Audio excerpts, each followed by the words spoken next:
சம்பளத்துல எப்போதுமே கராராக இருக்க மாட்டாரு சிவாஜி அவர்கள். அதே சமயம் படம் வெளியாகி நன்றாக ஓடியதும் அவருக்கு கூடுதல் தொகை கொடுக்க சென்றார் முக்தா ஸ்ரீனிவாசன்.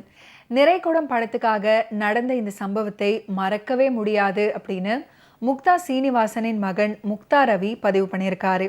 அப்போதெல்லாம் சிவாஜி படம் அப்படின்னாலே சிவாஜி அவர்களுக்கு தனி பாடல் இருக்கிறதா அப்படின்னு விநியோகஸ்தர்கள் கேட்பார்கள். நிறைகுடம் படத்தின் போதும் கேட்டார்கள். அதற்காகவே விளக்கே நீ கொண்ட ஒளியாலே பாடல் உருவானது. அருணோதயம் உள்ளிட்ட பல பாடல்களும் அப்படிதான் உருவானது. நிறைகுடம் படத்துக்கு சிவாஜி அவர்களுக்கு குறைவான சம்பளமே தரப்பட்டது. முக்தா ஃபிலிம்ஸ் கம்பெனியில சிவாஜி சார் நடிக்கும் முதல் திரைப்படம் இது. நீ கொடுக்கிறதை கொடு சீனு, படம் நல்லா வரணும், நல்லா சம்பாதிக்கணும் அப்படின்னு சிவாஜி அவர்கள் ஒப்புக்கொண்டார். முக்தா சீனிவாசன் அவர்களை சிவாஜி அவர்களுக்கு ரொம்ப ரொம்ப பிடிக்கும். பட வேலைகள் ஆரம்பித்தன. ஜாலியாக ஆரம்பித்து சீரியஸாக போற கதை. ஆப்தல்மாலஜிஸ்ட் மாணவன், கண் மருத்துவ படிப்பு. இடைவேளைக்கு அப்புறம் ஒரு காட்சியில கண் நோய் பற்றியும் அதில் உள்ள பாகங்கள் பற்றியும் டயலாக் எழுதி அதை டாக்டர் ஜெகதீசன் என்பவரிடம் கேட்டு விளக்கமாக எழுதி வாங்கி சிவாஜி அவர்களிடம் கொடுக்கப்பட்டது. முழுக்க இங்கிலீஷ்ல பேசுற வசனம். அந்த ஜெகதீசனை வர சொல்லுங்கப்பா அப்படின்னு சொல்லியிருக்காரு சிவாஜி அவர்கள். அவரும் வந்தாரு. நான் பேசி காட்டுறேன், சரியா இருக்கான்னு சொல்லுங்க அப்படின்னு இங்கிலீஷ் டயலாகை பேசி காட்டினாரு சிவாஜி அவர்கள். அந்த டாக்டர் மிரண்டு போயிட்டார். என்னை விட பிரமாதமா இங்கிலீஷ் பேசுறீங்க சார் அப்படின்னு பாராட்டியிருக்காரு. அதுக்கப்புறம் நான் நடிக்கவே ஒப்புக்கொண்டார். தப்பாயிடக்கூடாது பாரு அதான் அப்படின்னு சொல்லியிருக்காரு சிவாஜி அவர்கள். படமும் வெளியானது. எல்லோருக்கும் பிடித்த படமாக அமைந்தது. பத்திரிகைகளும் பாராட்டின. முக்தா சீனிவாசன் இயக்கத்துல முக்தா ஃபிலிம்ஸ் தயாரிப்புல நடிகர் சிவாஜி அவர்கள் நிறைய படங்கள்ல நடிச்சிருக்காரு. நிறைய வெற்றி படங்களை கொடுத்தாரு. இந்த நிலையில் முக்தா சீனிவாசன் உதவி இயக்குனர் மகேந்திரன் மூலம் ஒரு கதையை சிவாஜி அவர்கள் கிட்ட சொல்லியிருக்காரு. கதை சிவாஜி அவர்களுக்கு பிடிச்சு போனது. பின்னர் சம்பளம் பற்றி பேசுகையில் குறைவான பட்ஜெட்ல எடுக்கிறதால அதிக சம்பளம் தர முடியாது அப்படின்னு முக்தா சீனிவாசன் சொல்லியிருக்காரு. உடனே சிவாஜி அவர்கள் அதெல்லாம் பெரிய விஷயம் கிடையாது, நீங்கள் கொடுப்பதை கொடுங்கள் அப்படின்னு சொல்லியிருக்காரு சிவாஜி அவர்கள். அதுக்கப்புறம் சிவாஜி அவர்கள் அப்போது வாங்கிய சம்பளத்தை விட குறைவான சம்பளம் கொடுக்கப்பட்டது. இப்படி எடுக்கப்பட்ட படம் தான் நிறைகுடம். படம் சூப்பர் ஹிட் ஆனது. அனைத்து பகுதிகளிலையும் நல்ல வசூலை குவித்தது. இதனால் முக்தா ஃபிலிம்ஸுக்கு நல்ல லாபத்தையும் கொடுத்தது. உடனே முக்தா சீனிவாசன் சிவாஜி அவர்களுடைய வீட்டுக்கு சென்று ஒரு அறிக்கையை கொடுக்கிறாரு. அதுல படத்தின் தயாரிப்பு செலவு மற்றும் வசூல் நிலவரம் மற்றும் லாபம் குறித்த தகவல்கள் விரிவாக இடம்பெற்றிருந்தது. இதனை பார்த்த சிவாஜி அவர்கள், நான் என்ன உன் கம்பெனிக்கு பார்ட்னரா, இதையெல்லாம் எனக்கு எதுக்கு அப்படின்னு திரும்பி கொடுக்கிறாரு. பின்னர் முக்தா சீனிவாசன் அடுத்த கவரை கொடுக்கிறாரு. அதில் பணம் இருக்கிறது. இது எதற்கு அப்படின்னு சிவாஜி அவர்கள் கேட்கிறாரு. அதற்கு படம் நல்ல வசூல், நான் உங்களுக்கு குறைவான சம்பளம் தான் கொடுத்தேன், இன்னைக்கு தேதிக்கு உங்களுக்கு எவ்வளவு சம்பளமோ அதற்கான மீதி தொகை இதுல இருக்கு அப்படின்னு முக்தா சீனிவாசன் சொல்லியிருக்காரு. ஆனால் சிவாஜி அவர்கள் பணத்தை வாங்க மறுத்து திருப்பி அளித்து விட்டார்.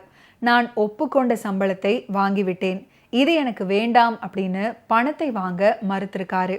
ஆனால் முக்தா சீனிவாசன் நீண்ட நேரம் வற்புறுத்தவே பணத்தை வாங்கி கொண்ட சிவாஜி அவர்கள், இது நிறைகுடம் படத்துக்கான சம்பளம் கிடையாது, நீயும் நானும் சேர்ந்து செய்ய போகும் அடுத்த படத்துக்கான அட்வான்ஸ் அப்படின்னு சொல்லியிருக்காரு. அந்த காலத்துல ஒரு நடிகருக்கும் தயாரிப்பாளருக்கும் இயக்குனருக்குமான உறவு எப்படி இருந்திருக்கிறது அப்படின்றதுக்கு இதைவிட வேறென்ன உதாரணத்தை சொல்ல முடியும். இவ்வாறு முக்தா சீனிவாசன் மகன் முக்தா ரவி பதிவு பண்ணியிருக்காரு.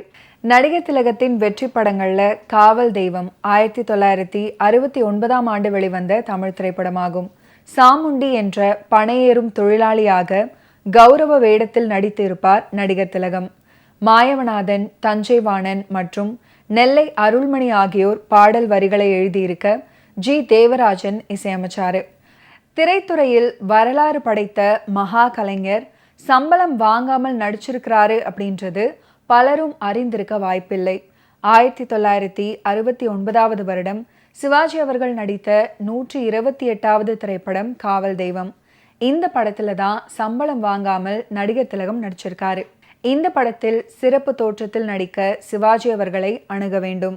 ஆனால் அதற்கு தயங்கிய எஸ்வி சுப்பையா ஏவிஎம் சரவணன் அவர்களிடம் இதனை சொல்லியிருக்காரு. அவர் சிவாஜி அவர்களிடம் வந்து எஸ்வி சுப்பையா தயாரிக்கும் ஜெயகாந்தனின் கைவிலங்கு கதையை படமாக எடுக்கிறாரு, அதில் நடிக்க முடியுமா அப்படின்னு கேட்டிருக்காரு. அப்போது சிவாஜி அவர்கள் அந்த படத்தை முழுக்க முழுக்க எஸ்வி சுப்பையா தான் தயாரிக்கிறாரா அப்படின்னு கேட்டிருக்காரு. ஏவிஎம் சரவணன் ஆமாம் அப்படின்னு சொன்னவுடன் எஸ்வி சுப்பையா படத்தை தயாரிப்பதாக இருந்தால் படத்தில் அந்த கதாபாத்திரத்தில் நடிக்கிறேன், ஆனால் அதுக்கப்புறம் நான் நடித்ததுக்கு பணம் எதுவும் வாங்க மாட்டேன். எஸ்வி சுப்பையா என்னுடைய நெருங்கிய நண்பர் மட்டுமல்லாது சக நடிகர், என் கூட நடித்து கொண்டிருந்த ஒரு நடிகர். அவர் சொந்தமாக ஒரு படம் ப்ரொடியூஸ் பண்ணுறாரு அப்படின்னா அந்த படத்தில் நடிக்க நான் பணம் வாங்கினா நல்லா இருக்காது, அதனால் பணம் வேண்டாம், நான் சும்மா நடிச்சு கொடுக்குறேன் அப்படின்னு சொல்லியிருக்காரு. இந்த படத்தில் சிறப்பு தோற்றத்தில் நடிக்க சிவாஜி அவர்களிடம் கால் ஷீட் இல்லாததால மறுத்துவிட்டார். இதை அறிந்த ஏவிஎம் சரவணன் சுப்பையாவின் நெருங்கிய நட்புக்காக உயர்ந்த மனிதன் படத்துக்காக சிவாஜி அவர்களிடம் வாங்கி வைத்திருந்த நாட்கள்ல 11 நாட்களை ஒதுக்கி கொடுத்தாரு. அந்த நாட்களுக்குள்ளாகவே சிவாஜி அவர்கள் காவல் தெய்வத்தின் படப்பிடிப்பை சிறப்பாக நடிச்சு கொடுத்தாரு. ஆனால் படத்துல சிவாஜி அவர்கள் நடித்து முடிச்சதுக்கு அப்புறம் எஸ்வி சுப்பையா சிவாஜி அவர்களுக்கு சம்பளம் கொடுக்க வேண்டுமே அப்படின்னு நினைச்சிருக்காரு. நேரடியாக பணத்தை கொடுத்தால் சிவாஜி அவர்கள் வாங்க மாட்டார் அப்படின்னு ஒரு டிஃபன் கேரியர்ல 15,000 ரூபாயை வைத்து அதனை சிவாஜி அவர்களிடம் கொடுத்து இதில் சாப்பாடு உள்ளது, நீங்கள் சாப்பிட வேண்டும் அப்படின்னு கூறி கொடுத்திருக்காரு. மேலே இருந்த பாத்திரங்களில் எல்லாம் டிஃபன் இருந்திருக்கு, கீழே இருந்த கடைசி பாத்திரத்துல பணம் இருந்திருக்கு. அதை பார்த்ததும் சிவாஜி அவர்களுக்கு அளவுக்கு அதிகமாக கோபம் வந்தது. உடனடியாக எஸ்வி சுப்பையாவை அழைத்துவிட்ட சிவாஜி அவர்கள், நான் சம்பளம் வாங்க மாட்டேன் அப்படின்னு சொல்லிதானே இந்த படத்தில் நடித்தேன், அந்த 11 நாட்களுக்கு ஏவிஎம் எனக்கு ஒதுக்கிய தொகை எவ்வளவு தெரியுமா? 1,50,000 ரூபாய். அதை உன்னால் தர முடியுமா அப்படின்னு கேட்டு உனக்காக தான் நான் நடிச்சு கொடுத்தேன் அப்படின்னு பணத்தை திருப்பி கொடுத்திருக்காரு. எவ்வளவு மன்றாடியும் சிவாஜி அவர்கள் கடைசி வரை பணத்தை வாங்கவே இல்லை. எனக்கு நீ சம்பளம் கொடுத்தா என்ன நியாயம் அப்படின்னு கூறிய சிவாஜி அவர்கள் அந்த பணத்தை எஸ்வி சுப்பையாவிடமே திருப்பி கொடுத்துட்டாரு. சிவாஜி அவர்களின் இத்தகைய செயல் பற்றி பலருமே அறிந்திருக்க வாய்ப்பில்லை. ஓகே வியூவர்ஸ், இன்னைக்கு நிகழ்ச்சியில் நடிகர் திலகம் சிவாஜி கணேசன் அவர்களுடைய ஃபிலிம் கெரியரில் நடந்த பல இன்ட்ரெஸ்டிங்கான விஷயங்களை நம்ம பார்த்து தெரிஞ்சுக்கிட்டோம். மீண்டும் அடுத்தடுத்த எபிசோட்ஸில் சந்திப்போம். நன்றி, வணக்கம்.